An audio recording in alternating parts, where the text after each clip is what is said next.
in, but any of you that have watched any RA meetings, I'm a stickler for starting on time, so I'm already starting to get antsy because we're a little bit late starting. I am Sherry Hebert, and I am the president of the Reston Association, and I'm thrilled to see so many people here for such an important discussion. Tonight is really an information sharing session and discussion around this Fairfax County zoning change proposal. If you guys remember back in May, there was 3 Fairfax County community sessions around this PRC change ordinance proposal. The best way probably to describe those would be spirited, if that's fair.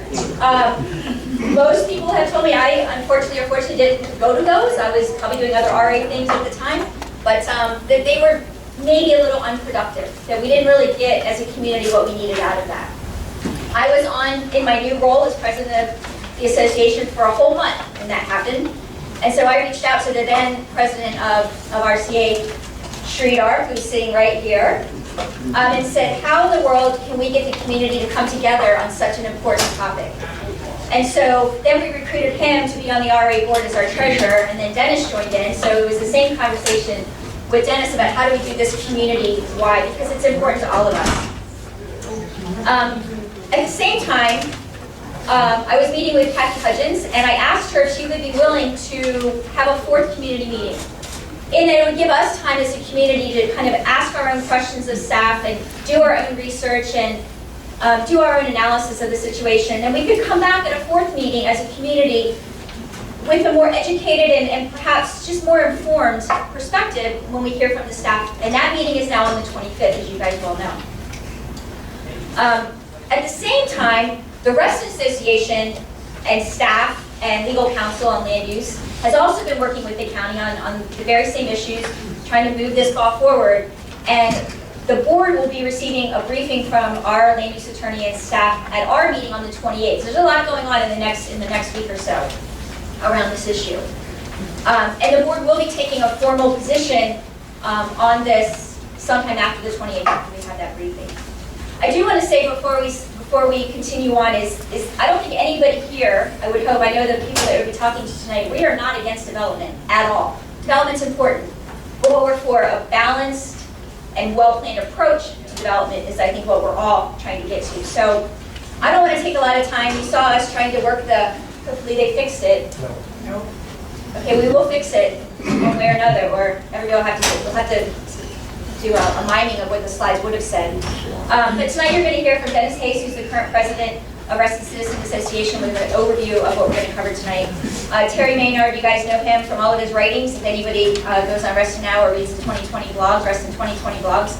John Mooney's also going to speak, as well as Bruce Ramo, and then Dennis will bring us back. Then you're going to speak. We're going to hear from you guys. Have some questions and comments and such, and then Dennis is going to have the privilege of bringing it all together at the end and talking about what our next steps are as a community and how we move forward. So with that, I'm going to turn it over to Mr. Hayes.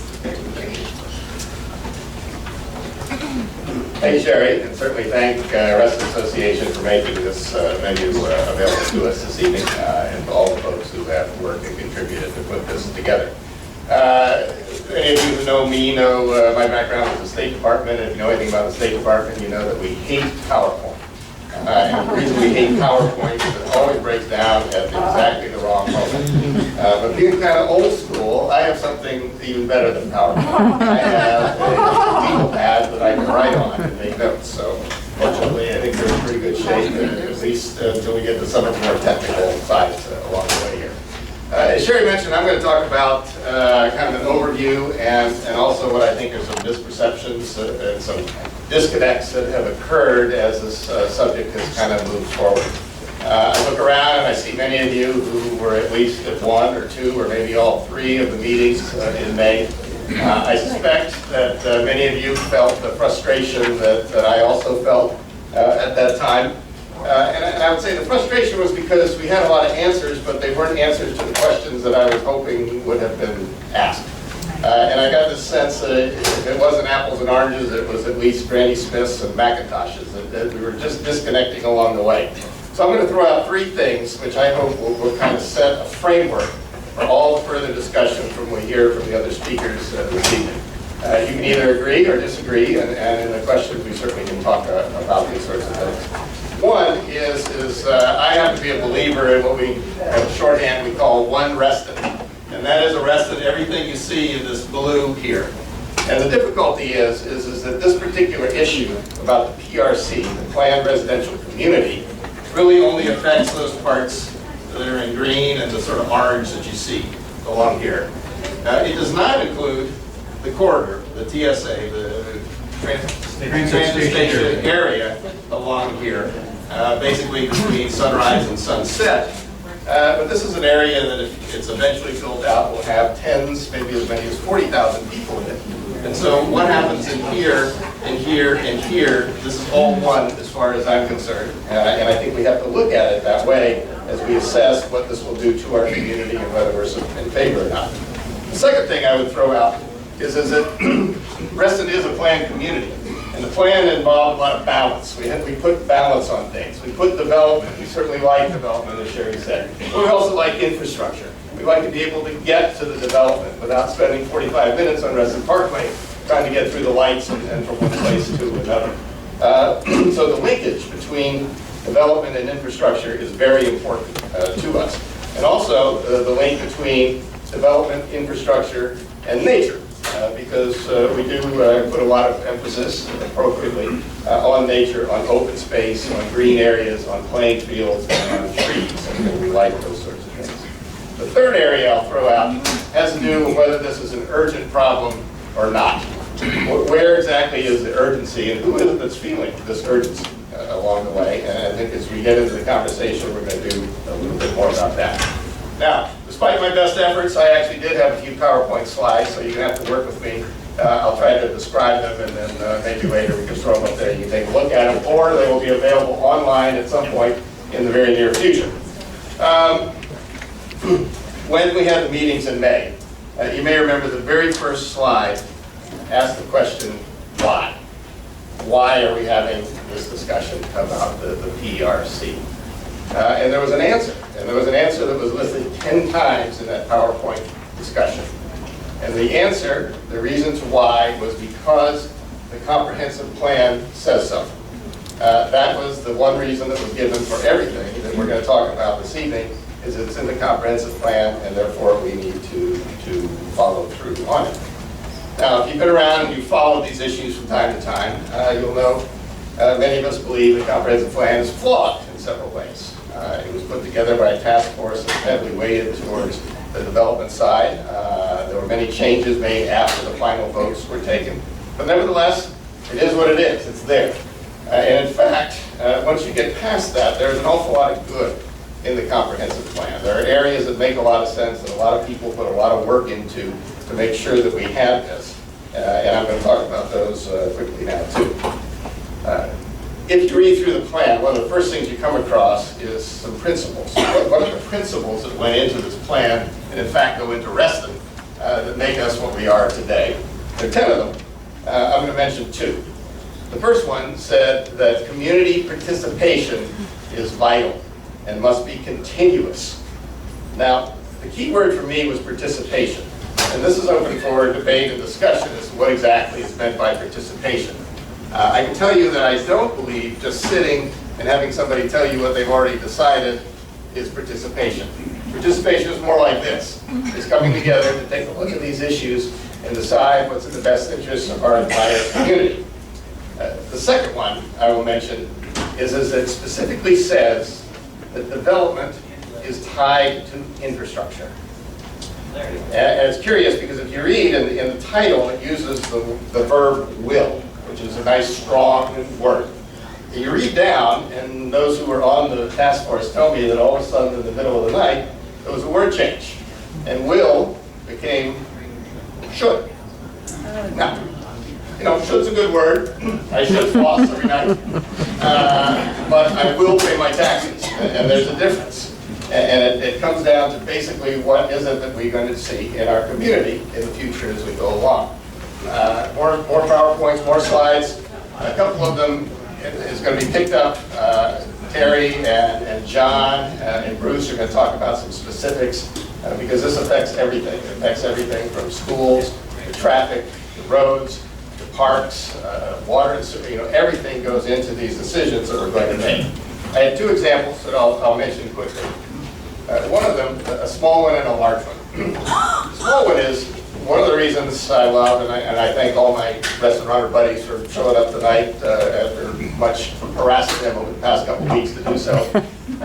One of the things that makes Reston unique is that we are in fact a pedestrian and a bike-friendly community.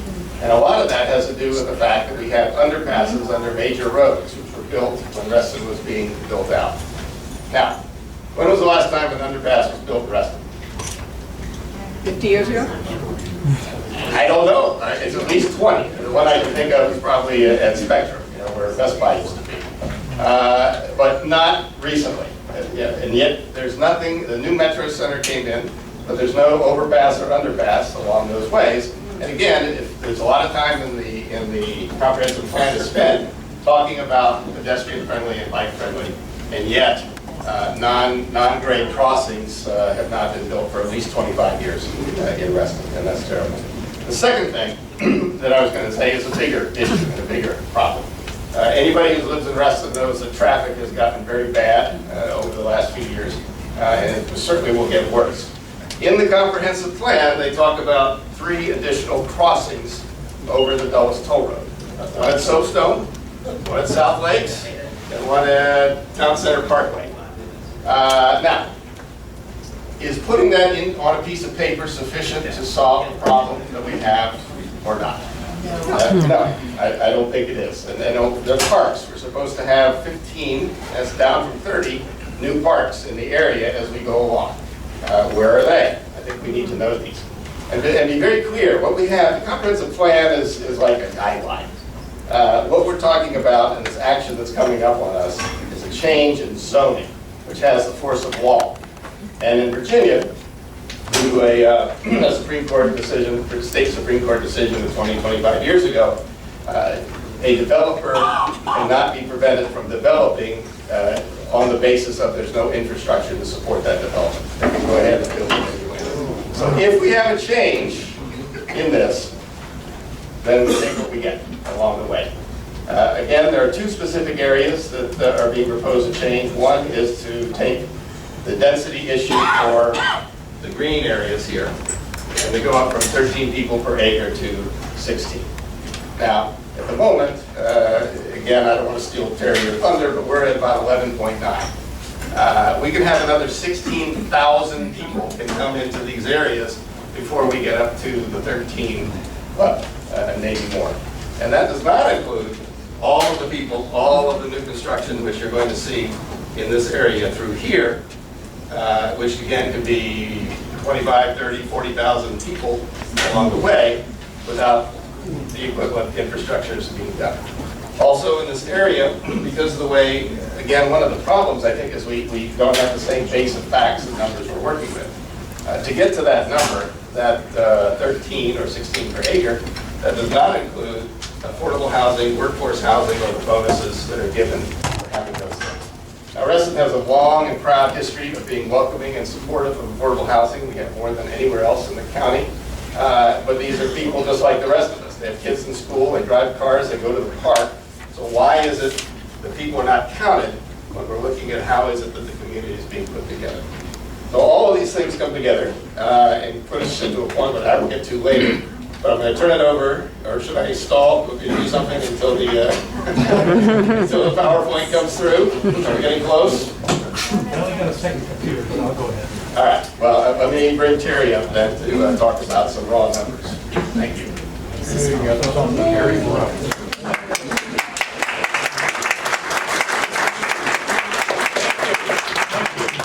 I want to thank the large number of you for coming out this evening. I really appreciate it.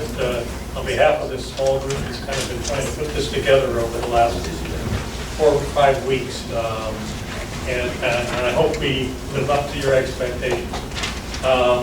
And what I'm going to try to talk to you about is the development potential of Reston.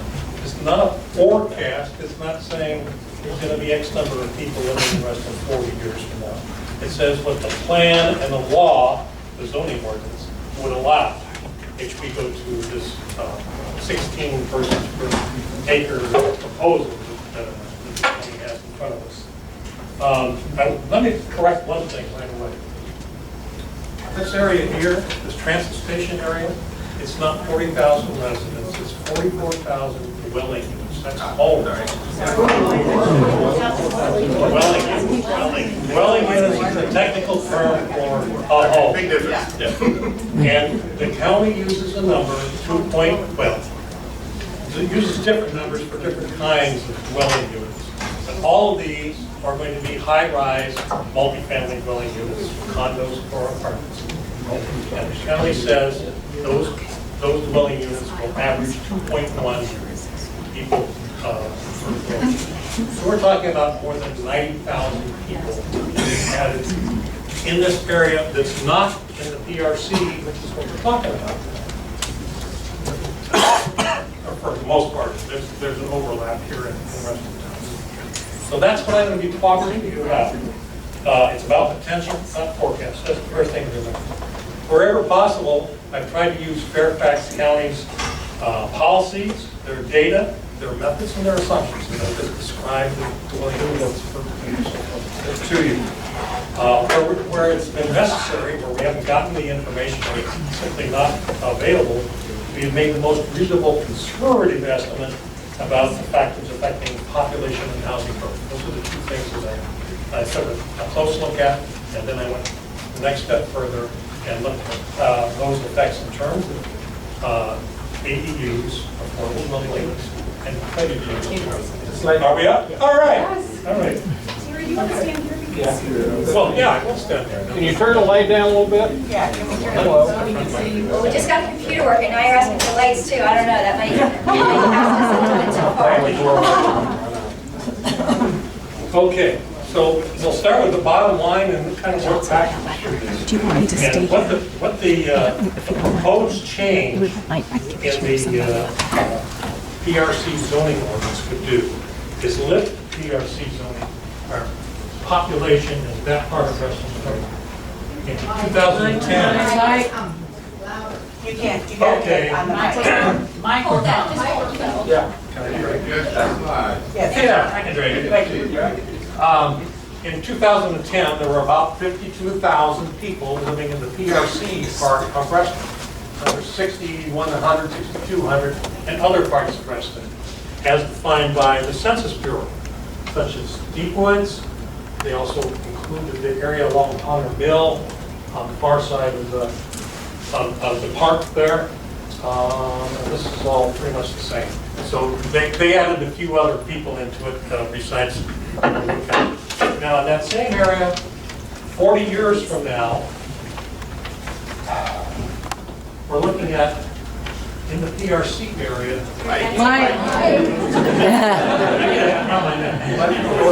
The PRC area, we're looking at something close to 122,000 people. Okay.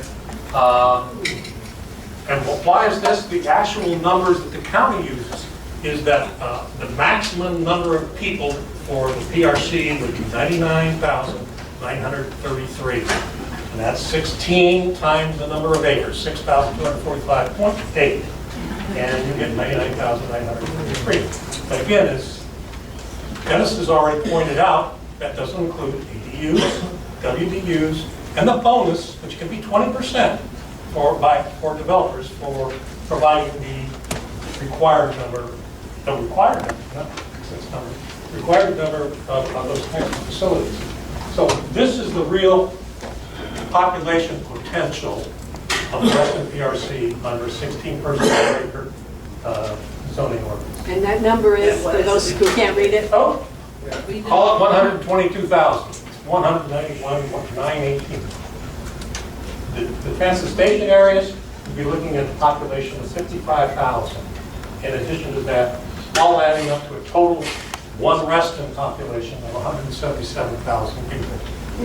More than 3 times our population today. Okay, that was fun, wasn't it?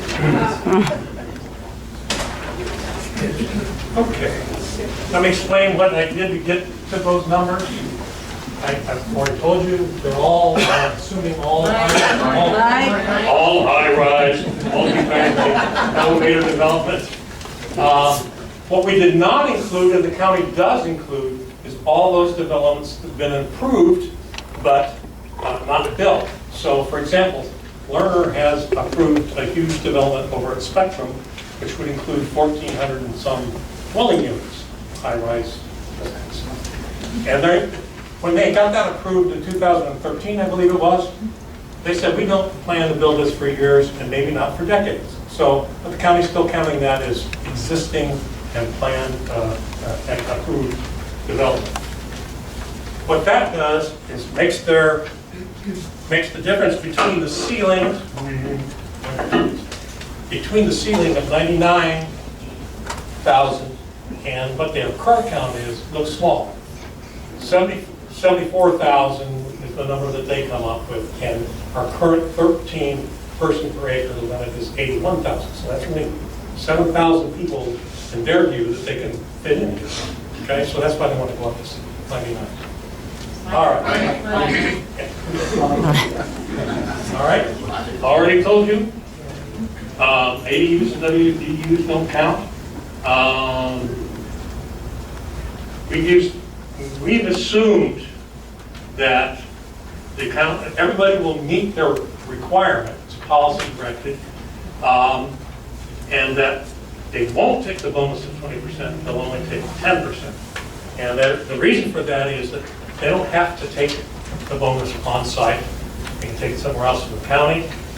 They can also pay the county to build something somewhere else. So they're not everyone's going to take it. And then there's some people who, because of the peculiarities of their parcel or whatnot, just simply don't want the additional density on their property.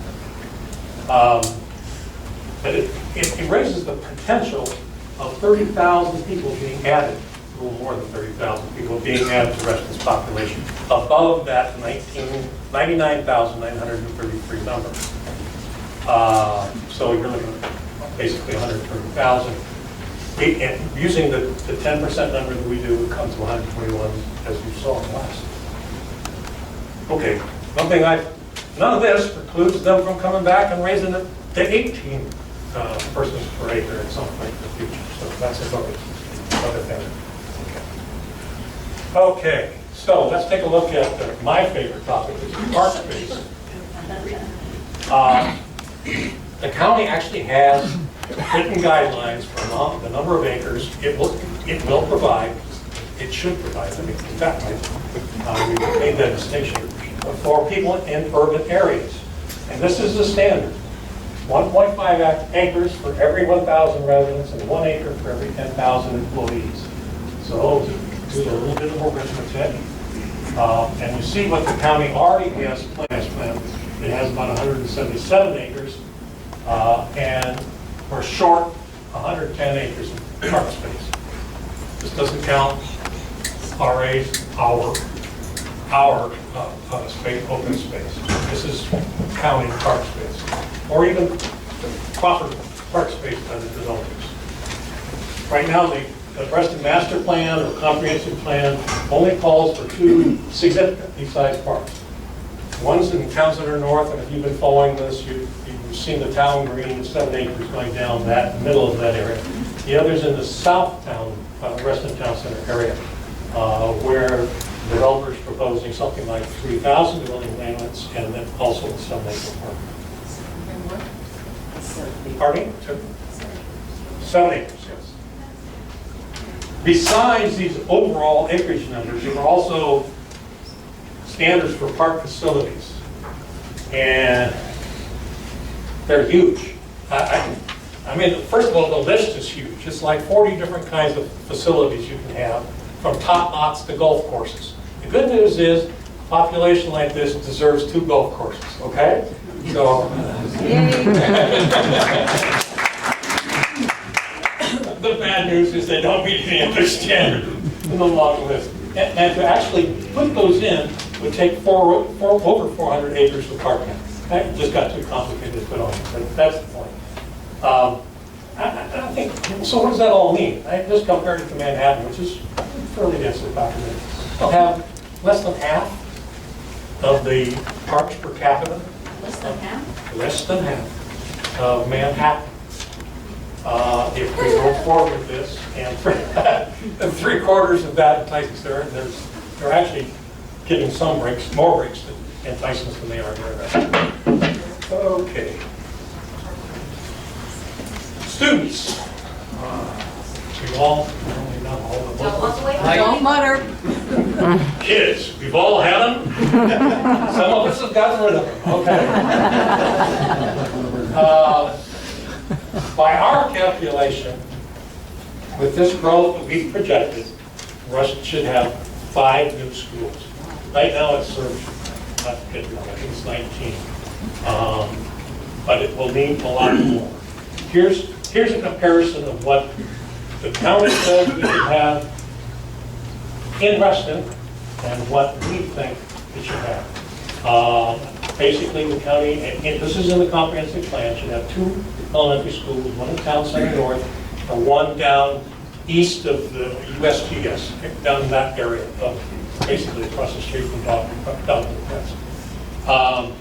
But what I did was go back and look at the capacity of Reston schools, which are these numbers here,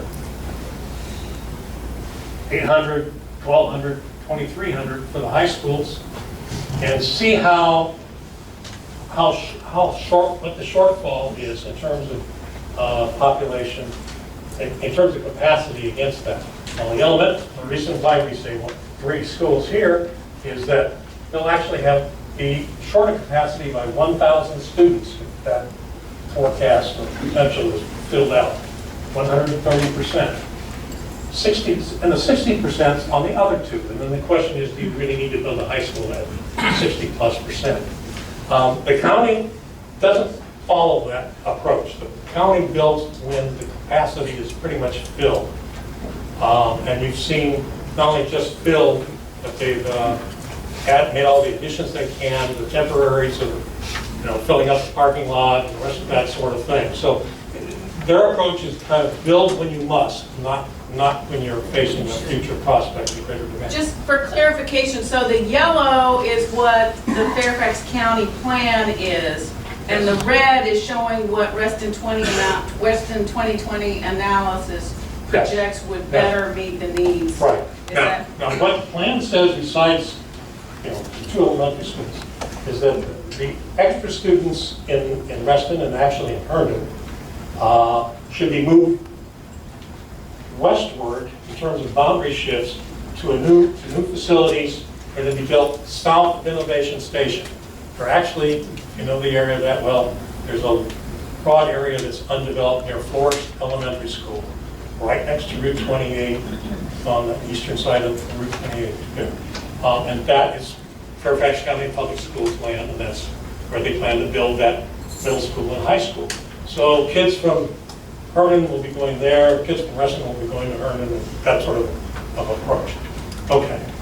The way this is done, by the way, and there's been a question about that, is the county has a process whereby it defines student generation rates for each kind of dwelling unit. We took a look at just the high rise, which is the smallest population per dwelling unit, and the smallest generation factor. And that's where these numbers came from. This is based on a discussion, among other things, that I had with Pat Hines 4 or 5 years ago when I was on the Reston Task Force about just this issue. Okay, that's my presentation. Good job.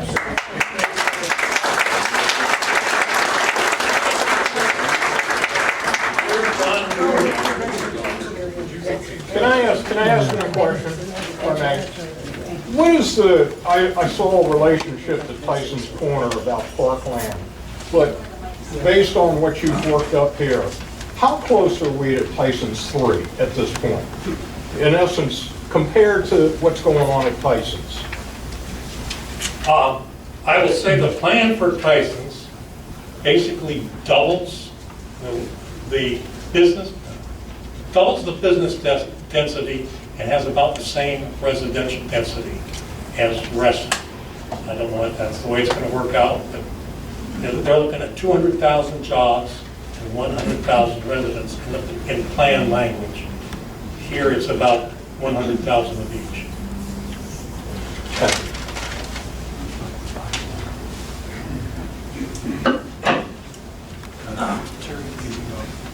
Technological challenge.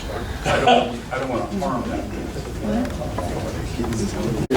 My name is John Mooney, and though I'm a member of the Reston Association Board of Directors, I'm speaking tonight as a member of Reclaim Reston, which is one of the groups participating in this effort. And, pardon me, mic closer, okay. So I'm going to be talking about traffic impacts of the PRCR amendments. Knowns, unknowns, and unknowables. The title should convey the accurate suggestion that there are a lot more questions than there are answers. Traffic forecasting is a very difficult thing, especially when we have a lot of variables floating around. There are two really key questions about traffic impacts. The one covered in this presentation will be traffic impacts of the proposed PRC amendment in the context of the transit station areas development. The two are intimately related, though they're distinguishable. So not all of the transit station areas, in fact most of them are not PRCR areas, but the important parts of the TSAs, the transit station areas, are PRC. Not covered, and this is important, are the systems. Terry got into this a bit, and so did Dennis. The roads, the overpasses, underpasses, traffic signal systems, and so forth, to manage those traffic counts. And the financing to construct those systems. And anyone who has listened to discussions about the metro budget, about the state budget for financing, and the very uncertain situation of federal funding, given the new direction of the new administration for transit, makes those very important questions really dangerously vague. So, but we're not going to talk about that. That's part of the Reston traffic analysis, which happens to be another decision that the Fairfax County Board will be making on. They're going to approve the Reston traffic analysis sometime later this fall. That's another thing to keep our eyes on. So what I hope to talk about is how the traffic issue is related to the proposed PRC amendment, and how traffic forecasting is done, actual traffic forecasts and conclusions. So this is what we experience is total traffic. What Dennis referred to when he began about the impasses we run into on Reston roads. My Zen moment of enlightenment was back in March. I was trying to go from our condo up near North Point Shopping Center to the Reston Association office at 5:30 on a Friday. I had left myself a half hour, which I thought was plenty. It took me an hour. And each of us can have our own version of that story. And the question is, what is the impact of this thing on total traffic? Here's kind of the things that affect traffic and get us to total traffic. So the government has its comprehensive plan and zoning. That, combined with market forces, leads to development, both residential and non-residential, which leads to residential and non-residential population, which gives us destination and origination traffic. But then there's also the question of pass-through traffic. And so, obviously, the red things we can't comment on. I don't know the market forces, and it's Metropolitan Washington Council of Government that does forecasting about pass-through traffic. This is not working well, is it?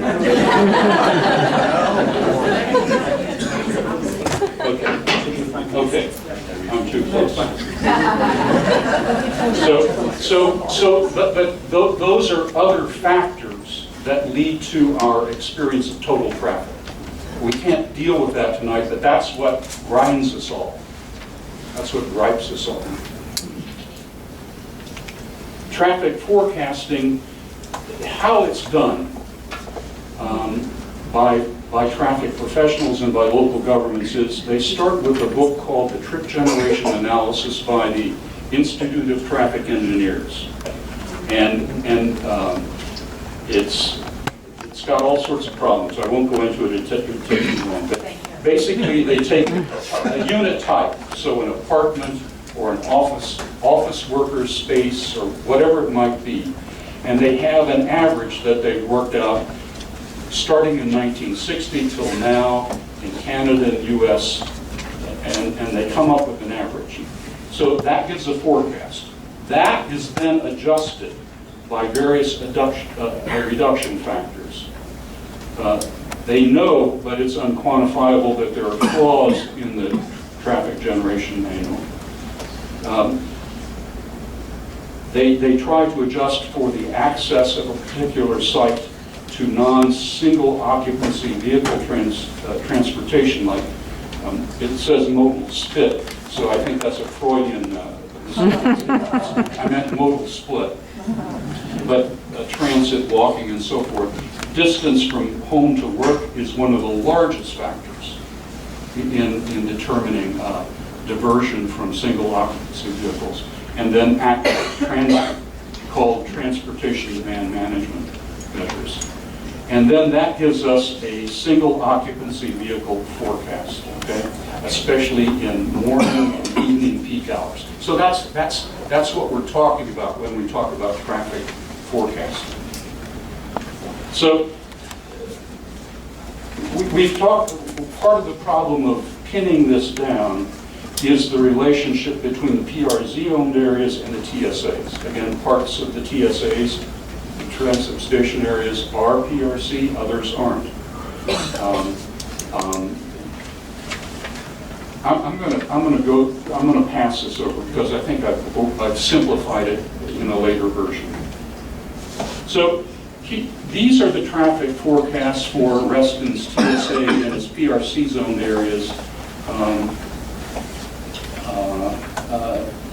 for 2020 to 2050.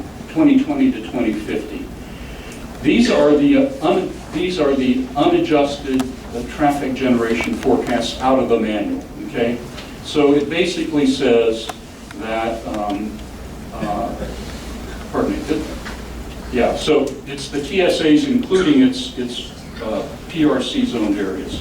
So, and what I want you to note, and one reason I did this is because I had discussions with Fairfax County, and as you will see, our estimates are very close. So we don't disagree on what the traffic generation manual says. So basically, by 2050, there will be about 168,000 or 166,000 trips generated per day in the traffic, in the TSAs, including its PRC areas. We'll talk about non-TSA areas later. That will generate 87,000, 86,000 new trips. Now, if you note, that is exactly the same number that we would have we're projected to have in 2020. So here's the point. Simply for the TSA areas, the traffic we see now is going to double. At least according to the traffic generation manual, okay, trip generation, it will double. Now, as we said, we have to amend that because of the known flaws of that. So what happened was, I have three versions here. I call it JRM, I'm JRM, John Robert Mooney, an illustrative 35% reduction of trips generated as compared to what the trip generation would say, which is 166. I chose 35 because that's what the Reston Master Plan says. It says the planning recommendation is 35%. Fairfax County, in the next page it says the goal is 45%. Fairfax County, in doing the Reston traffic analysis, used the 45%. And then they added 7% for technical improvements. So technical improvements would be improvements in signalization, so better timing of the signals, self-driving cars that wouldn't bump into each other. So a wide range of technological things. So it ends up with the 52% reduction. So you can see that it reduces what the master plan said, 91,000 to 80,000. So, It's still a lot. so whether the reduction is 35% or 52%, how is that reduction supposed to happen? So Is this all that's a just good a pipe question. dream? Is it- That's a good question. Let's go back. Let's go back. Let's go forward. Okay. We're really late. Okay. Sorry. Okay. Basically, they're not all reductions done by human beings. Part of it is simply acknowledging the limitations of the trip generation manual. We can talk more about it. Okay, thank you. Now, this is kind of the bottom line. So I've talked about what's happening in the TSAs, the transit station areas. This is what's happening in the PRC areas alone. And without delving in it too much, we know that using Fairfax County's own numbers, that they will add 8,922 new units in Reston by changing the cap from 13 to 60. Terry has raised doubts about that, and I share some of those doubts. But I'm just using Fairfax's own numbers. It would, once you apply the reduction, the various reductions to what the trip generation says, it would mean that we would experience in the PRC areas an increase between 4,800 and 6,500 trips, peak hour trips per day. So conclusions. First of all, the issues that Terry brought up about population. Again, I based my comments on the population assumptions of Fairfax County. Obviously, as his assumptions prove true, that will drive these numbers up. Secondly, to repeat again, more than half of the full build-out of the TS area, A area, has not yet happened. So we've not yet seen almost half of the traffic that's going to come from the TSA areas. That will not be fully seen until full build-out, which is estimated to be 2050. I've said some of this. I'll skip over. Yeah, let me just skip down. So the question then is, how good are the reduction figures that have been used? So a 35% reduction, a 45% reduction, a 52% reduction. We can't be sure because of all variables. But I can say that I've met with the Arlington County folks who do traffic demand management, and their estimates of trip reduction compared to the trip generation manual's forecast is less than Fairfax County's, which makes me feel it's a test, and they've done 2 studies. I will include it in the version of this that will be on the websites. You can look at the rest of the Arlington studies themselves. So it makes me think that the reductions that Fairfax County expects to achieve, namely 45 or even 52%, are excessive. Thank you.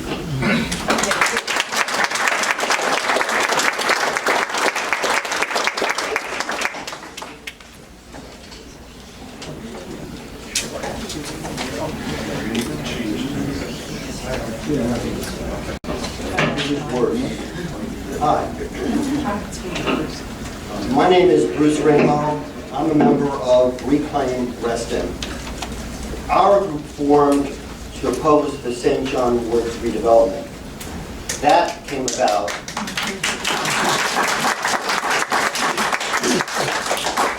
that situation came about because of a change in the comprehensive plan a few years ago that permitted up to an 8-story apartment and parking garage to be built right in the middle of our residential neighborhood. Our group quickly realized that what we faced was really a symptom of a larger challenge for all of Reston. Just as that developer influenced the comprehensive plan to make changes for our area, in recent years, when the plan was updated, the process was essentially usurped to all our detriment. It became obvious that Fairfax County is determined to meet its fiscal needs at the expense and the well-being and the property values of every person in this room, wherever you live in Reston. So just consider this. Like you, the groups that are hosting this discussion are for balanced development that is consistent with the natural beauty, the unique values, and the quality of life of our diverse community. The county, not so much. Whether you live in a cluster, an apartment, or a single-family home, we all respect the planning principles of the comprehensive plan, including environmental sustainability, housing for all ages and income, and development that is phased with infrastructure. The county, not so much. Whether you moved here a long time ago or you are a recent arrival, you expect all of us will contribute fairly to Reston's amenities and that your tax dollars will be returned proportionately to support your schools and roads. The county, not so much.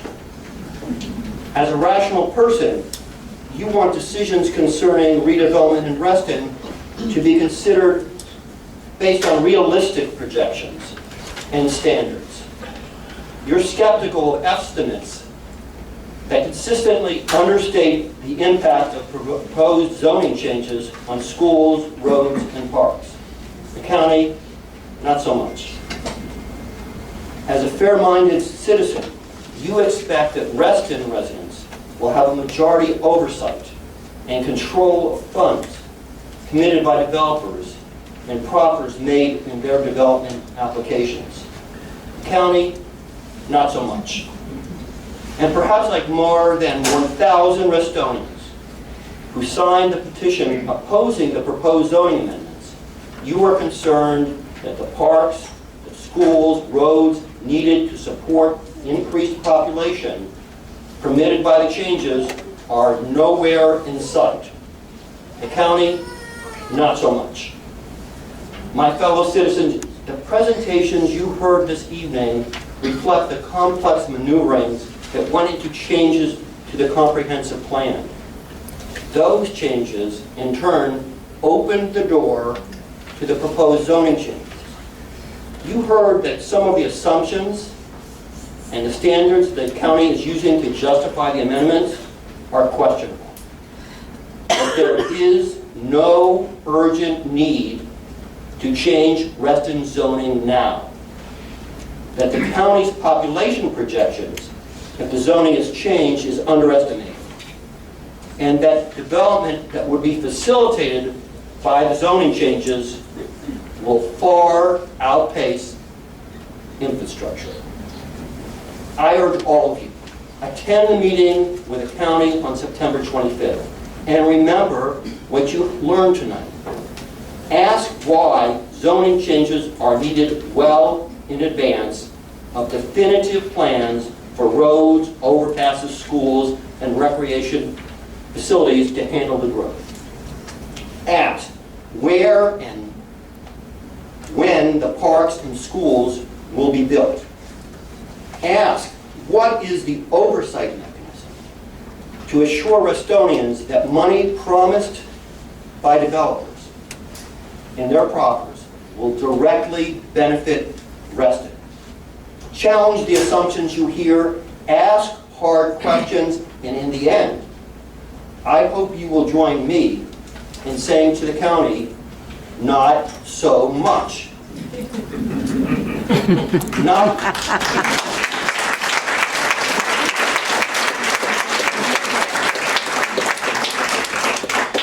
Not so much density. Not so much discretion to approve higher population in the transit areas. Not so much selective use of the comprehensive plan to justify zoning law changes to create rights for developers. Not so much development ahead of infrastructure. And not so much use of Reston as the county's piggy bank. Simply tell the county, not so much. Not so much. Thank you.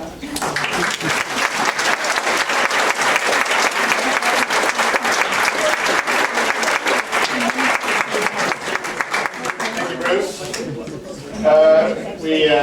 We actually are pretty much on time. We wanted to have about an hour for the presentation and then questions. I think what we're going to do is we can have folks kind of line up and go to the podium here. We'll have a microphone, which will be green. There it is. There's green.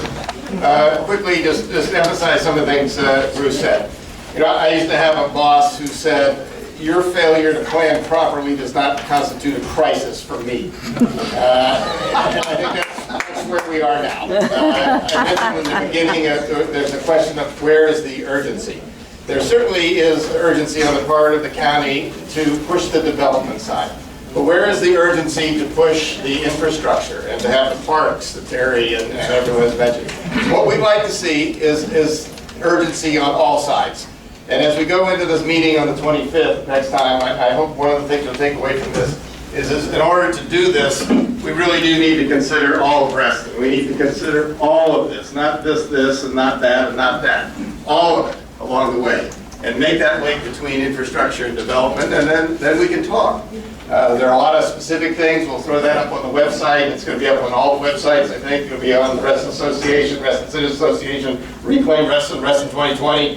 So we're going to have it blanketed.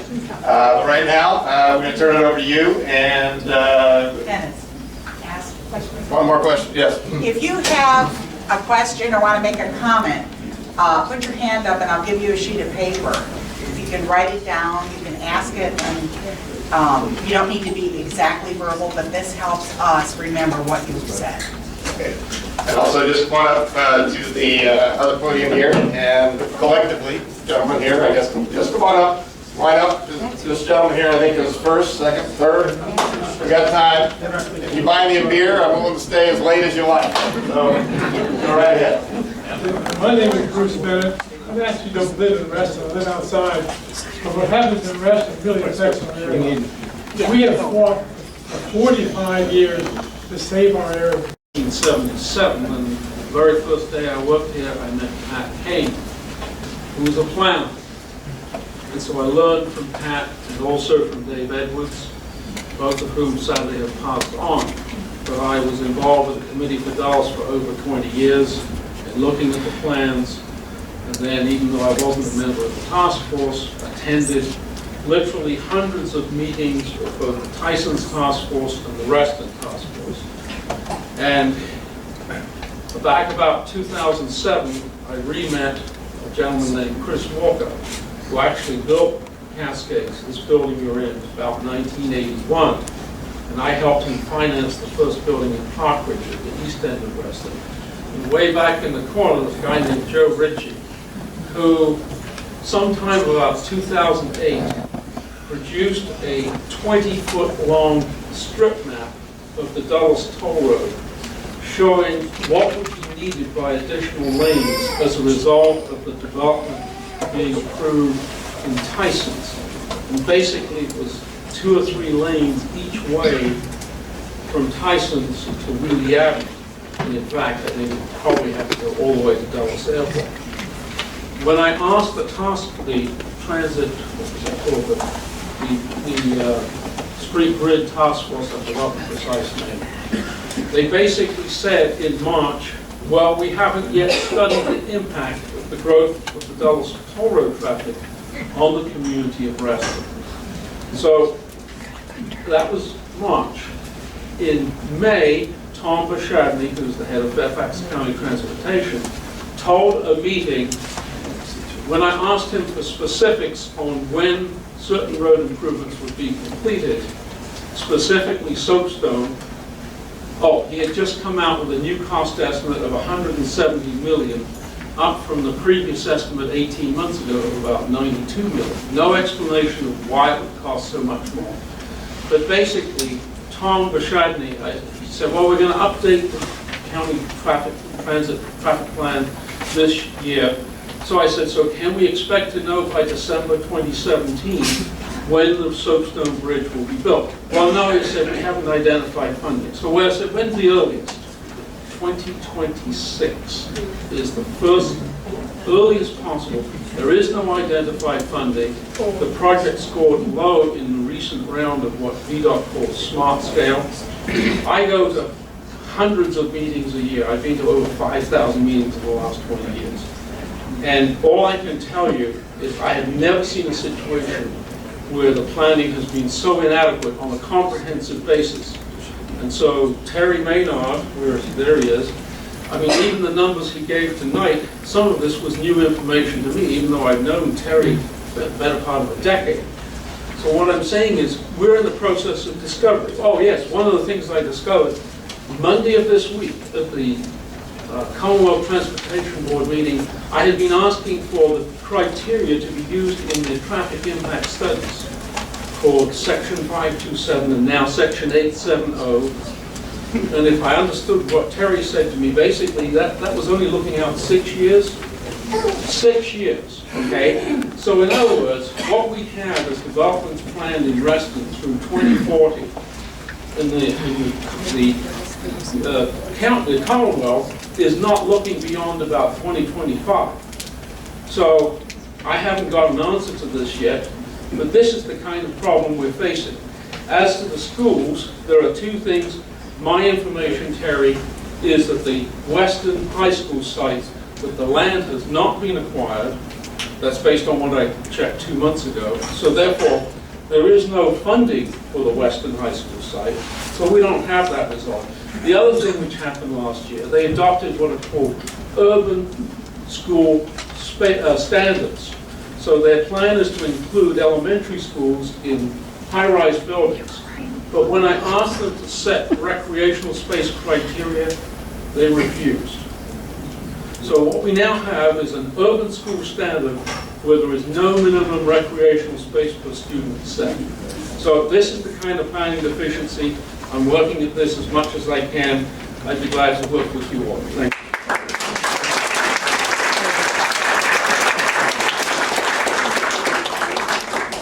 I'm Lori Dodd. I'm a 20-plus year resident of Reston, but I've got to admit, for so long, I've taken Reston for granted.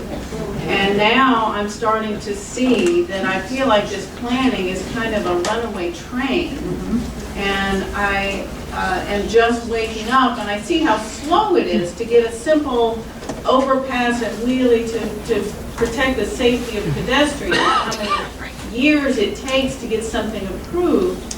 And yet now I'm hearing that a decision could be made to raise this density cap so that approval is already in place for a huge multiplier in our population increase at a time when we can't get basic amenities in place. So I guess forgive me if I'm asking you to repeat what you've already said, but I need to understand how we as Restonians who may have been inactive for too long and are just now starting to learn about this runaway train, how can we be heard? How can we have input? I know that there's a meeting coming up on September 25. And I'm going to leave work early so I can get through traffic.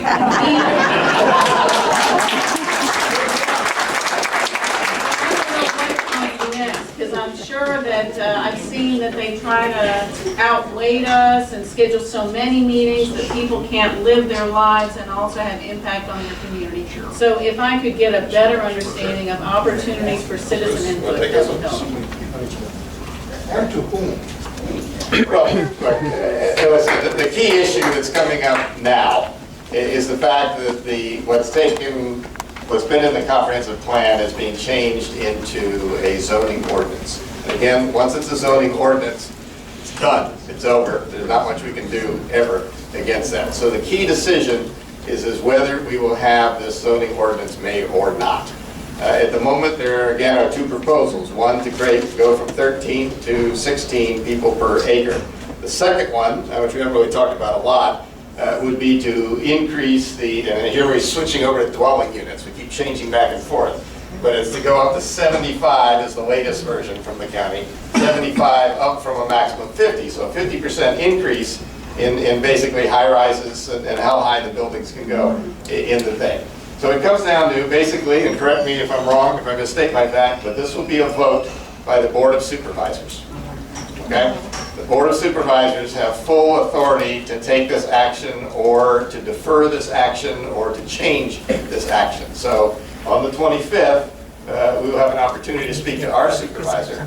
And I think if there's enough people who say, let's hold off a little bit, there is no urgency, let's take a look, let's look at one Reston and how all this impacts, then I think we have a chance to do something. So that's where it goes. So that's when we speak with Kathy Hudgens, our supervisor. Correct. And when do we expect the Board of Supervisors as a body to? It's supposed to come up in October, then will be some public comment, and then probably a final vote It's around. motion to advertise in October. Motion to advertise, there And you then the go. hearing would be later this year. But it'd be this year. Later this year. It'd be this year. Again, where's your? All right, who's up? You're up. Yes, Hi, I'm Lauren Homer, and I'm a new resident. I just lived here for a year, and I have a house on Lake Thoreau, which I bought thinking I had moved to Paradise, because I really think that the planned community aspect of Reston is something that's so important to all of us, the citizens. When we look at this, first of all, this whole number of 1.9. Use the mic. I'm sorry.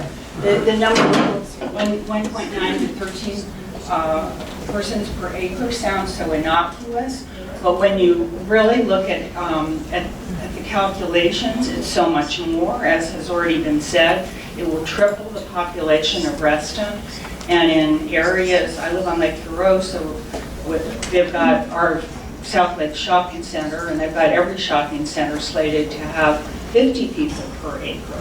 So you will have hundreds of new units on lakes and in other areas that have never had that kind of density. It's going to diminish property values, and it's going to completely change the character of the community. So I think we really have to fight for the character of our community, and if I may say, for the founding values of Reston and the other people who worked on this. I was a city planner back when this was being contemplated.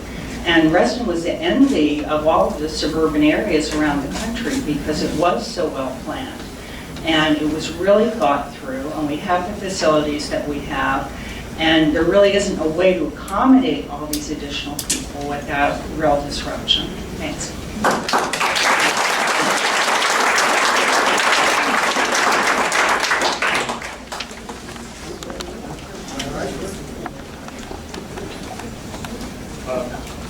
Sorry if this is a naive question, but I'm wondering if Mike, James, Take it off. sorry, hold the mic. Yeah, hold it. Relative, not too close, sort of. Can you hear me now? Yes. Sorry if this is a naive question, but I'm really wondering if Reclaim Reston or the RA or do they have specific infrastructure suggestions for the county moving forward? That's in yours. Yeah. Let me get near the mic. I was on the Reston Task Force for 4 years. I was on it for 2 years, but he went on for 4 years. And it did develop specific recommendations. Specific recommendations for a number of types, including the soapstone overpass that we talked about. That's in the master, that's in the plan. So are the two, the underpass on Town Center Drive and the overpass in the South Lakes. So those three are there. Parks, they said minimum of 3 ball fields when we ought to have 100. But do you have specific suggestions where this park should be? No, they said 12 ball fields, ideally 3 minimum. Okay. So I'm just And wondering, then some proper contributions from the various developers, very non-specific. So, and schools, I told you what they said there. The elementary schools in Reston, but not the middle and high schools. So, they've got some language, but it's weak.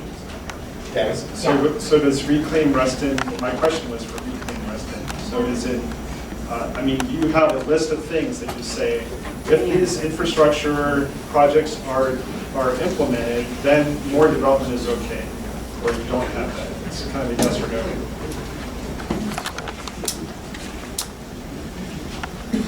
No. But neither does the county. And the point is, you don't put that cart so far before the horse. That's what we've emphasized. Why would anybody approve all those folks being able to live here without providing the roads, the schools, the other infrastructure, the parks, and doing it knowingly? That's really hurtful to all these folks. So the answer for everyone is no, and that's why we're saying what we're saying here tonight. Let's step back and do it right. Okay, thanks. I would like to comment to your question. Monday, 3 of us, 2020 Reclaim and RCA heads went to the county and met with the head of zoning and the head of planning. And then the gal who is also in charge of the Reston PRC, Planned Residential Community CAP project.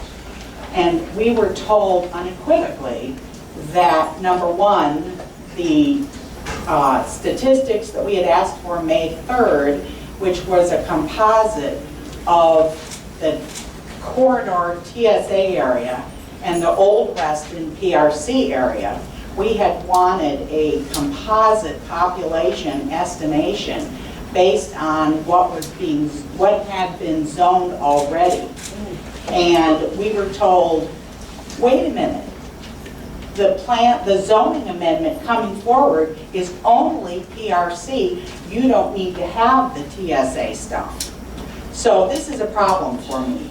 We were also told new information, which we had been told when the Reston Master Plan was approved, that the corridor, the quote from the Park Authority person in charge, Sandy Stallman, at that meeting years ago, when it was finally approved in 15, she said, quote, something to the effect of, the area surrounding the TSA corridor area is a tapestry so rich in recreational amenities that only 3 fields needed to be put in the corridor. And what is this rich tapestry surrounding the corridor? It's RA, right? Yeah. So we were told on Monday, no, all of those facilities for the, how many thousand TSA residents were going to come from Park Authority. We said, where are the Park Authority lands? Like Fairfax and Barron Cameron Park. And to get the amount of fields they need in those spaces, number one, they don't have space now for what's necessary, let alone when the population is increased, but they would take the existing parks, fields, and divide them up, make them smaller, light them and turf them, and run them constantly. And this was the answer. So, this is very concerning to us, and this was new information as of Monday. So if you're interested in playing soccer at 3 in the morning, you're in luck. I might mention, Tammy mentioned we went and visited the folks in the county, particularly the department that is responsibility for all this, which is the Department of Parks and Zoning. And I mention that because it's parks and zoning, not zoning, and sometime later, we'll worry about planning, sorry. Along the way there. All right, quick question. Yes, sir. I just want to build on what the gentleman prior said. It sounds to me like we've got some good data. It's great to see everybody out here. This is energizing, but I want mission objectives. I feel like, you know, some guidelines, that's good, but it sounds like if you have a base of Reston that is trying to stand up, that we need to really try to articulate that message. It's not going to really resonate until you can make it simple enough for everybody, all the folks, even the folks that are still moving in, who may not be aware of this kind of thing. You have to simplify that message, boil it down to some really key objectives. I mean, obviously with the meeting that's coming up, that's great, but there has to be some longer term strategy that's behind all this. So I want to see that. That's a great point. Covers a lot of that. Please go ahead. Hi, my name is Bob Arian. I've lived in Reston since 2003. I love this town. I love driving along Glade Drive and having trees the entire way. I don't see a house. There's not many cities like this. And to see it possibly go away just because developers want to make money really upsets me. I'm new to this process. I have not been following it, but similar to what this person said, I would love concrete ideas on how I can help out. A couple of questions. One is, are there any concrete ways that we can affect this process that are out of the control of Fairfax County? Because right now I feel like we are going to them hand in hand. And there's just no way of either calling them out on changing the plan, you know, changing it from will to should and things like that. There's nothing we can do. Yeah, I'd say there's a lot we can do. I don't want to be the only one up here. My support team here needs to be pulling in with me on these things. But yeah, it does, it comes down to everything that we're talking about is in the purview of the county. I wish it were different, but it's not. And that's where it is. And it's a political decision. And it's a question of like everything else, elected representatives respond to the concerns, the pressure that they have. And the pressure can come in a lot of different directions and from a lot of different sources. One of them, one of the most important, I think, is here. It's the residents and the citizens of the community. And I think if there's a clear and strong enough voice, like there was with respect to the sewage treatment plant, then we can see that things stop. And it doesn't mean they go away, like with the golf course. I mean, we win, but we know that we got to win next year and the year after and the year after that. But if this is important, and it is, then I think that's what we got to do, and we got to be clear about it, that this is not something that is warranted, and certainly not given the circumstances of the lack of infrastructure and control. So you and the gentleman before, I think, are very... Comment on that very quickly. I'll let people the chance. People are in line here. I'm just back. The thing is, what you can do to stop this is file injunctions. The courts are not favorable to the citizens. No. All right, I just have two suggestions in order to show the solidarity that we really need. That we don't want to have a giant crowd show up at the school on Monday, and they can kind of interpret it as, well, some of these people are supporting the plan and some are supporting the density increase. So what I'm suggesting as an idea is that everybody wear the same color shirt, whether it be a blouse or a shirt. Everybody wears a color. Our Reclaim and Rescue Reston folks are way ahead on that. Okay, so, it will make it clear to them that everybody there is for the same purpose, if that's actually the case. And one other thing is, since it's on Monday, it's happening at 7 o'clock, what about the idea of possibly standing at the exits of the toll road with signs that basically say, show up at this location, because people have a short attention span. If you tell them 2 weeks in advance, they're not going to remember. All right. But if you tell them that You need to go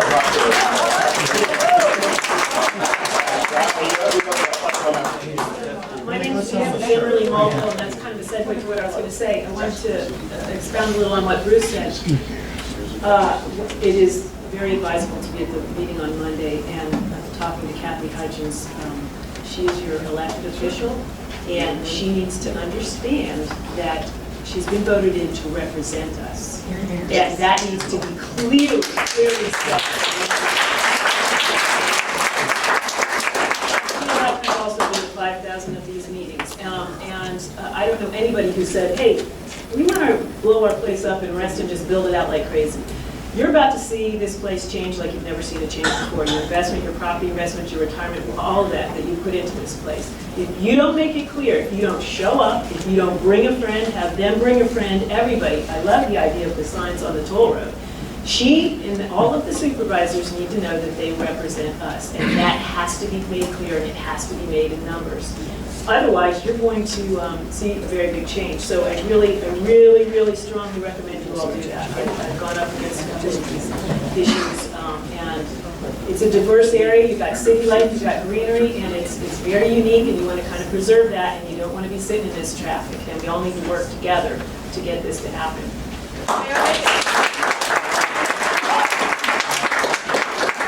I am going to embarrass Lisa. She and her friend got together, and they were the ones that organized the community that got rid of that sewage dump that was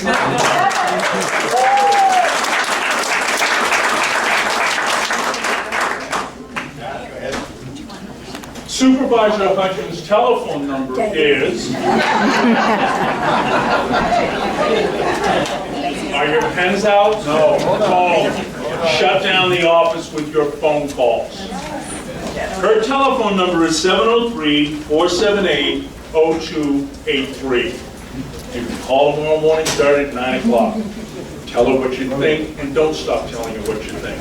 A couple of things. You want it again? Yes. Okay. 703-478-0283. Her land use assistant, they actually have staff. The land use assistant is named Goldie Harrison.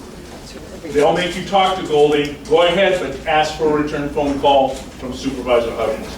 That's what you need to do. You need to mobilize like Reston did. A couple of things that weren't talked about earlier, because in the space of time, is this proposal here is going to encourage the elimination of our shopping centers. We will have a food desert. North Point will be gone, South Lakes will be gone, Hunters Woods will be gone. We'll have to drive to Herndon in order to go shopping. Why is this proposal in a hurry? I'll tell you a very simple answer. I do land use laws. Most of you know that who know me or have seen my comments on Reston now. There is a reason. There are four parcels. We're doing all of this for 4 parcels who have said that if this doesn't happen, they're going to come in and apply for a different zoning category. Now, why do we care? We care, they care, we don't. They care because if acreage is taken out of the denominator of the acreage that is under the PRC, it reduces the cap.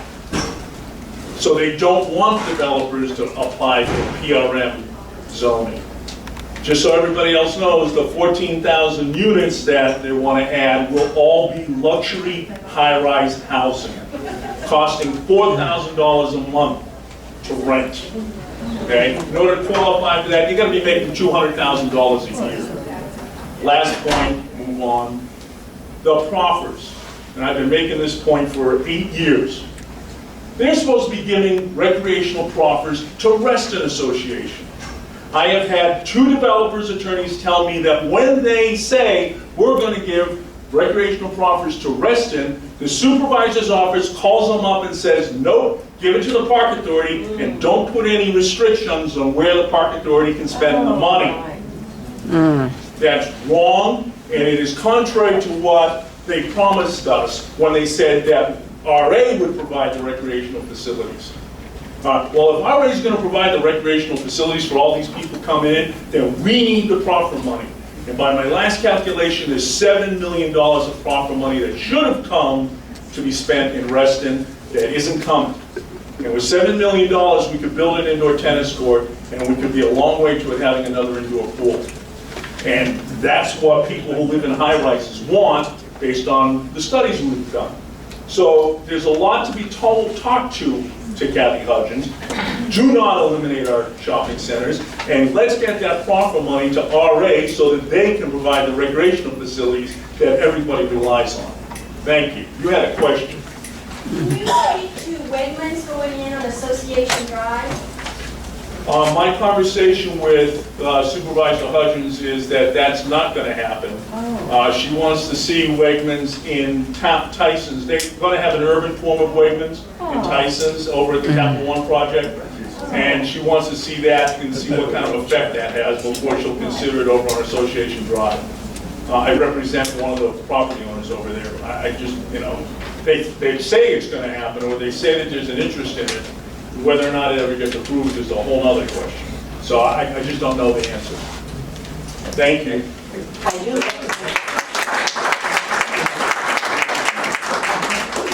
do have to make one quick comment, housekeeping. This map up here belongs to the county. When we had our meeting Monday, I asked, could we borrow this for tonight? And they did give it to us. So I do want publicly to acknowledge the thanks to the county for providing it.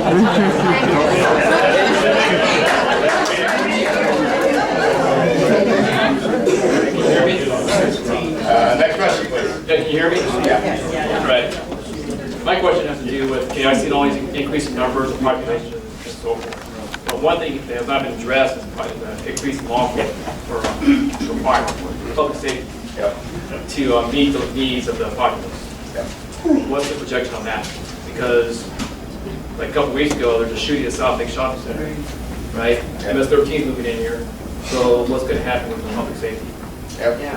Well, that's a key question, and I think, again, part of the problem is we end up dealing with the planning and zoning people, and we don't deal with the schools, the police, the fire. But we invite them. We keep telling them to come because we want that, but we don't get that. As you probably know, there's supposed to be another fire station. Well, it should, not a will. Well, there's supposed to be another fire station in Town Center North. I hear now they're saying, well, we're going to rebuild the one on Wheelie, so we don't need to have the one over there. There's also a question of if you have a lot of high rises, you obviously have to have specialized equipment so that you can reach the upper level. So, you know, that's an excellent point. And to my knowledge, nothing has been done on that. I don't know if any of my colleagues know something about this. Terry? Yeah. The plan calls for 2 fire stations, including the remodel or rebuild, whatever it is, one on Wheelie. Apparently, this new police station built 5 years ago is supposed to be adequate for police. No. Okay, the nationwide average is 2.4 officers per 1,000 citizens. Right now, there's 8 officers on shift. Well, I don't know how much space they have to have. For 50,000 people. That's not enough. That's like 1 officer per 7,500 people. Okay, well, that's what's in the plan. Well, maybe they should Thank you for bringing that up. That's ratio again? It's like 2.4 officers per 1,000 citizens. I think it's like 3.4 officers per 1,000 citizens for a population of 10,000. Something like that. We're having trouble hearing you. It's like 2.4 officers per 1,000 citizens. That's the nationwide average. It's not absolute because every city is different, but that's just a rough estimate. And 3.4 officers per 1,000 citizens for cities below 10,000. That's not up. But as it stands, I talk to patrol officers, and they're saying they have 8 officers per shift for 50,000 residents. That's insane. Put this in context. Put a stadium of people, 50,000 people, and put 8 officers in the middle, and have them answer to all the questions. Arm yourself. That's a will, not a should. This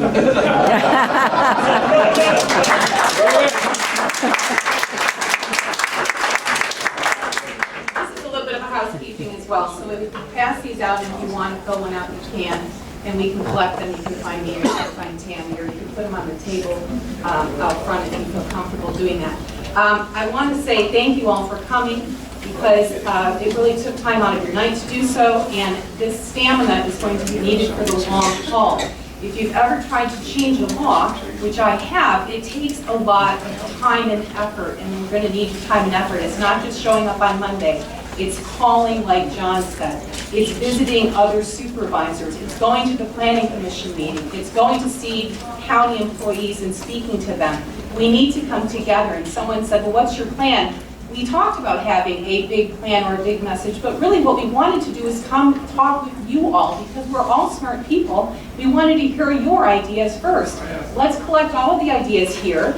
You can email any comments you want to the RSVP link to the, we left business cards out front. Let's pull all our comments. Let's pull from those comments and come up with great ideas and ways forward. Let's also share those ideas with the supervisor in mass, so that we can say, hey, we met with all these people. On Monday, bring a friend. Have that friend bring another friend. Let's try and find out if there's people who need rides, who maybe don't ride, or maybe living at the senior centers and would need a ride but would like to come. Think a little bit bigger. Thank you. Thank you, Laura.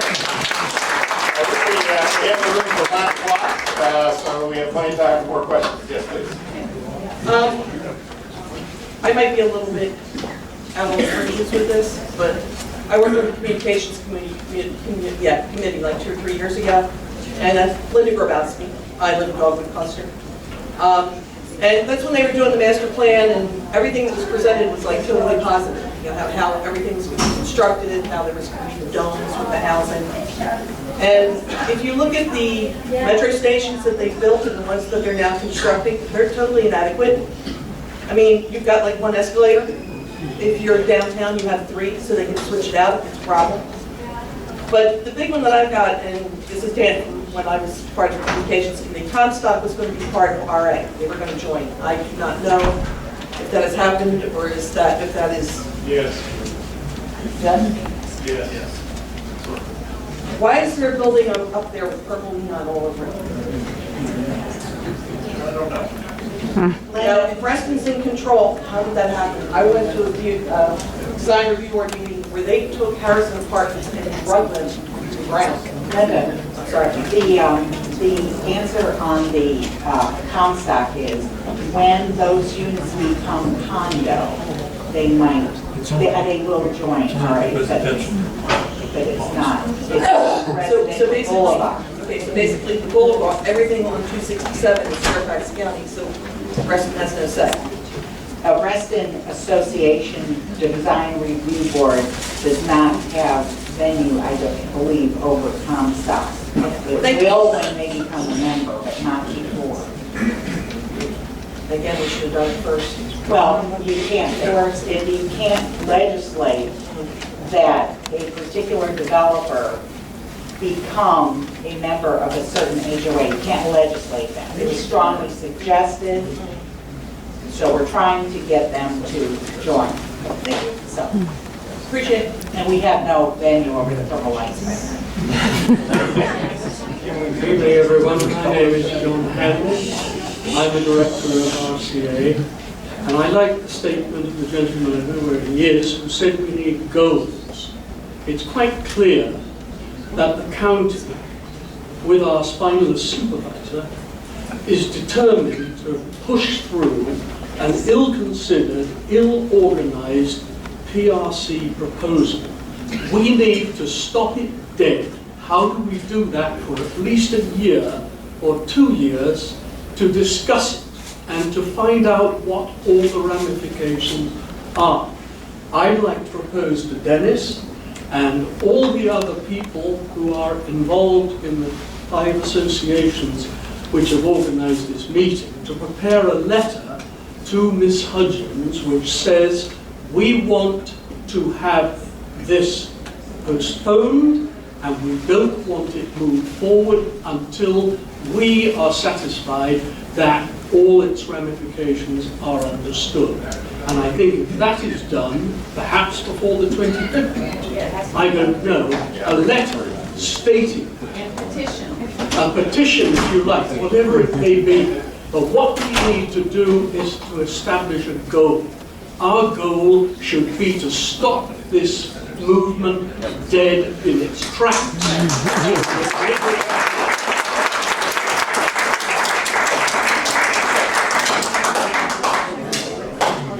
Other questions? John, you have a comment?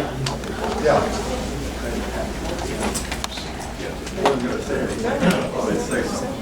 There you go. Yeah, my name is John Nussbaum, and I've been a resident of Reston for about 30 years. I knew Reston before it was named Reston. I knew Bob Simon, I met him when he was in his 50s. Who would know that he was such a clairvoyant, such a futurist, he could see in the future where we would not be able to get around except on the 55 miles of paved trails that go to the roads and so forth. How was he to know? Anyway, we're all like-minded, and this is preaching to the choir, but I want to tell you that when you ask people why they live in Reston, they'll say it's a nice place to live. But what they really mean is so many things about Reston make it a nice place to live, and one of them that we've spoken to is the traffic situation. Talk to people in Leesburg or Centerville or other places. They've got one or two ways to get to and from their homes. We have a dozen different ways to leave Reston: Hunter Mill Road, Route 7, the Dulles Highway, Fairfax County Parkway. There are just countless ways to get in and out of here within your lifetime. And gridlock is going to do nothing but spoil all of that. People have spoken about St. John's Woods, and believe me, that's the tip of the iceberg. The genie is not out of the bottle. You need to keep the bottle closed because there are all sorts of garden apartments around Reston. Sycamores, and on, Bizzuto properties and so forth. There's a lot of pressure from these lawyers and so forth. We have a lot of pressure too. And as far as writing Kathy Hudson, forget it. Take the phone number and cause her phone to turn into a molten mass of plastic between now and the 25th. Give her a dose of some of her own medicine. She's in bed with I don't know who, and she may not be taking money, but she's getting considerations. And it makes you puff up. It's like a little old toad, you know? That's what I'm going to say about that. Call the woman, melt her phones.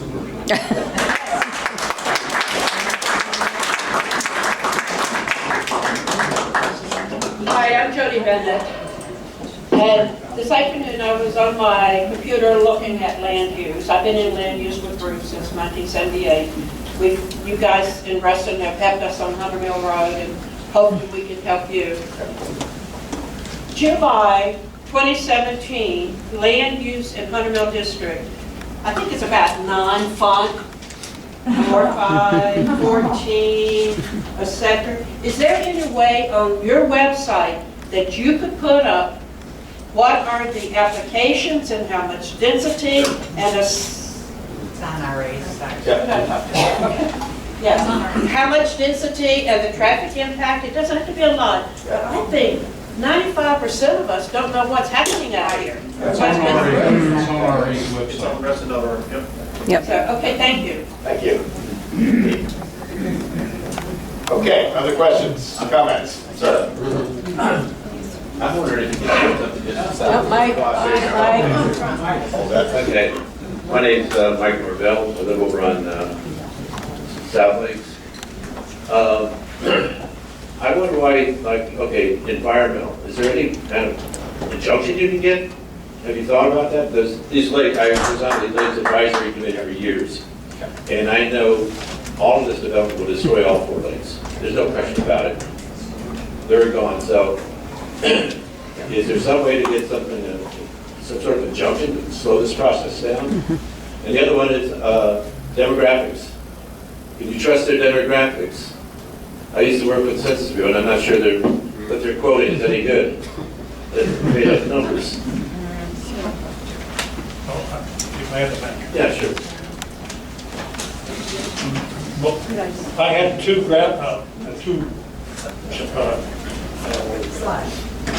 bar graphic that showed Reston's population by the Census Bureau in 2010, 58,404.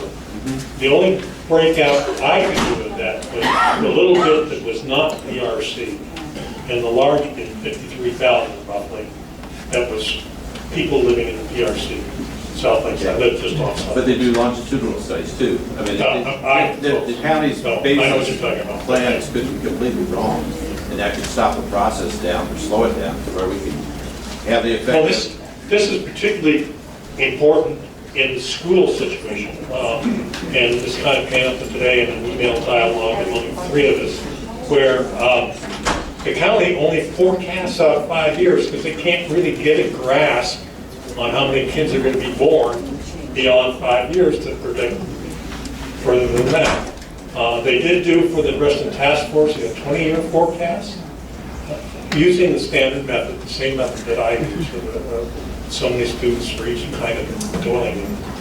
And but that's it. I don't think in terms of anything else, parks or anything else they look at. The two things I mentioned, whether they want to bear out anything to stop the process, to keep them from voting on it. I see what you're saying. I don't know whether there is. Okay. We should check it. Okay, Eric? I'm Eric Carr. I want to make 2 quick points about the 13 number that you should keep in mind as we go through this process. The first thing is that 13 number was developed by Bob Simon when he planned this town. When he looked at the roads and the parks and where everything was going to be, he said, 13's about right, and 13 will fill the town. And it turns out he was dead on. 13 has filled the town. The second thing is that at 13, there is really no conceivable way to develop our golf courses. But at 16, they can both be houses. So keep that in mind. Yeah. All right, we got time for 1 or 2 more questions, please. Can you hear me? Okay. Yes, you're good. I'm Patty Nance. I'm a 27-year Reston resident, and I live in the Ridgeville cluster, and I'm a member of Reclaim Reston, and I am so sorry I am not wearing my yellow t-shirt. But for everybody in this room, I want you to go to our website, reclaimreston.com. All linked together, all one together. Reclaimreston.com. Scroll down and sign the petition related to the density issue. It'll say, I think, about 860 people have signed, but we have actually walked and have handwritten signatures, so it's a little over 1,000 now. But if you can do it and get your friends to do it and get those numbers climbing, there were over 10,000 people that signed the parking issue related to the town center. If we can just get a few thousand, man, that will say a lot. Please go to reclaimreston.com. Thank you. Thank you. I'm Rob Whitfield. As to traffic, just to show you, most of what I know, I found by random chance and accident going to meetings. The areas east of Wheelie Avenue Metro Station, JBG was at the Reston Association Planning and Zoning Committee about 6 or 8 weeks ago. Was anybody else in this room there? I guess John Farrell was probably there. But a lady came up to me, and the only reason I know about this Section 870 only going to 2025 is an official told me. I know that sounds really odd, but this official was really worried because she said, look, this only goes to 2025. We're talking around Wheelie Station, what's going to happen to 2040. So I was with VDOT, they just had a meeting here in Reston the last 2 days.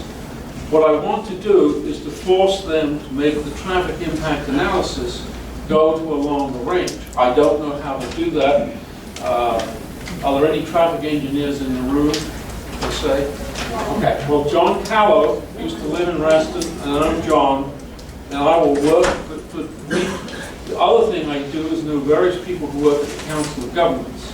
The Council of Governments has all their traffic forecast analysis zones, and I'm going to interact with them. But we need to do a number of technical things to understand how rational or not are the county's estimates and what we can do in revising the state regulations governing the traffic impact analysis. Okay. Thanks, Rob. We got time for about 2 or 3 more quick questions. Come up. Hi, I'm Dave Settlemeyer. I've been a resident of Reston going way back to May. And we moved here because we love the place. And we've lived in Washington area and we've always loved it. So we finally had a chance to move here. I am curious about what media and communications outreach you guys have going or planned, because the message of population going from 13 to 16 is one message. tripling potentially the population is a completely different message. And you guys have to get that bigger message out. Harder, faster than you're doing so far. And you're doing a great job. Your websites are very informative. But the messaging has to really be picked up. Is that a couple right here? Could we talk to you? Yep. I think there's All right, one more question. Lori? There's a media person there. Oh, sorry. So is it true that for the September 25 meeting, we're wearing the neon green, yellow green like we did for the golf course? I've got my shirt. Is it bright yellow, or there's a gentleman there with the greenish yellow jacket? Can you stand up and show? If I may make a second suggestion for those. This is HRI. Yeah, this is her Reston Indivisible. I know, but that color was also used at the Reston to protect the golf course. And so some of us went out to Michael's or bought the shirt. Is that the color that would be good? I'm not trying to... That would be fine. Yellow, because there's a lot of yellow shirts that have been sold with Reclaim Reston. Okay. Okay, yellow Reclaim Reston? Great. Or neon. Can I suggest that it be any shade of yellow, because it's really not about matching, it's about Right, it's a yellow can. any yellow that anybody has.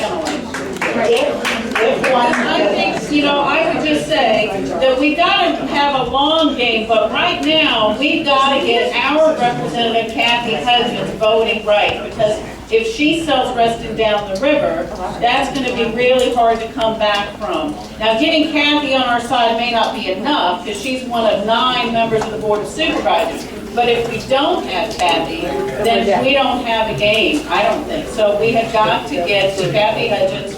You know, she's also got email, it's huntermill@fairfaxcounty.gov. So you spell out the words huntermill, no punctuation, at the full word fairfaxcounty.gov. So let's send her email, let's call her, let's get Kathy Hudgens, understanding that Reston needs to stay Reston. And if it becomes triple the size without any improvement in the infrastructure, it is no longer Reston. One other thing. When we did the septic thing, I think I'm loud enough. When we did the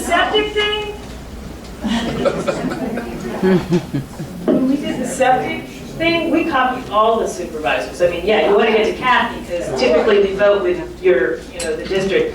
You want to get that copy to all the supervisors. Everybody needs to know this is unacceptable. And the chairman. Yes, Chairman.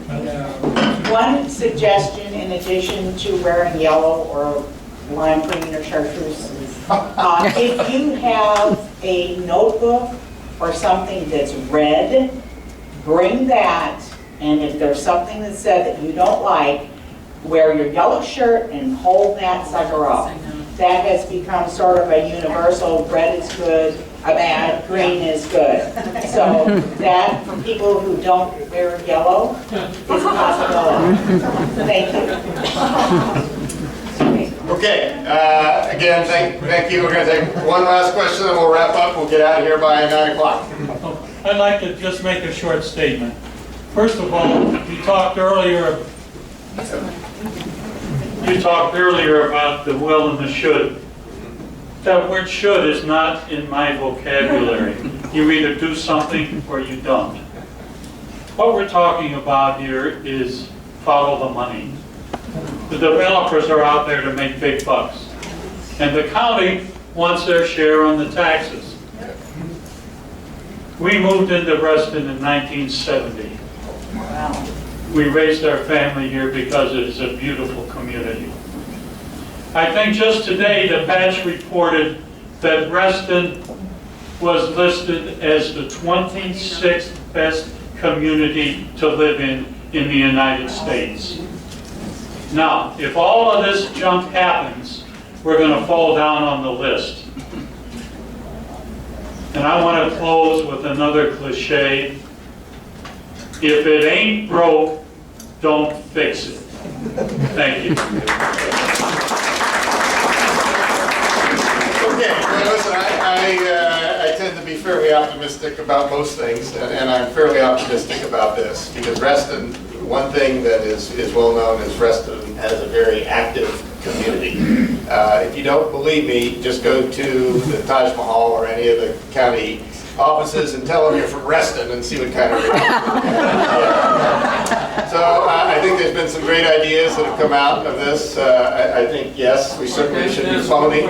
Is Reston Association having any kind of meeting, either their transportation committee? When is Reston Association going to address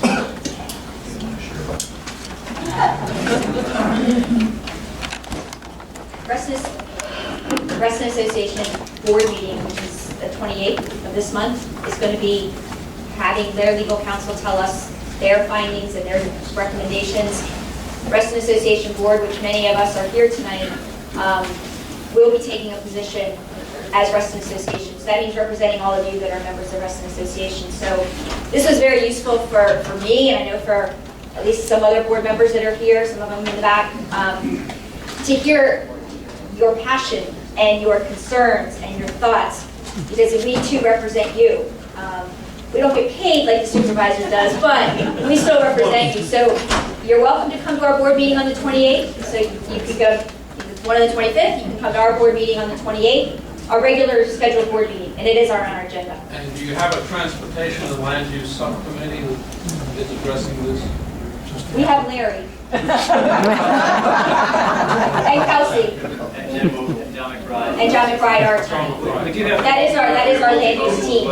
And you should know that Reston Association staff and officers have been meeting with Kathy Hutchins along with our land use attorney, meeting with Kathy Hutchins and also county staff probably over the last 2 to 3 months on these issues, insisting on clarification for the justification of these changes. So they've been working quietly but diligently in that too. So it's not as though nothing has been happening. Okay, let's wrap it up. Again, I think the advice you were given, make a phone call, sign the petition, wear yellow, bring a red notebook of some kind, and I think if we make our voice heard, we will be very hard to ignore. So.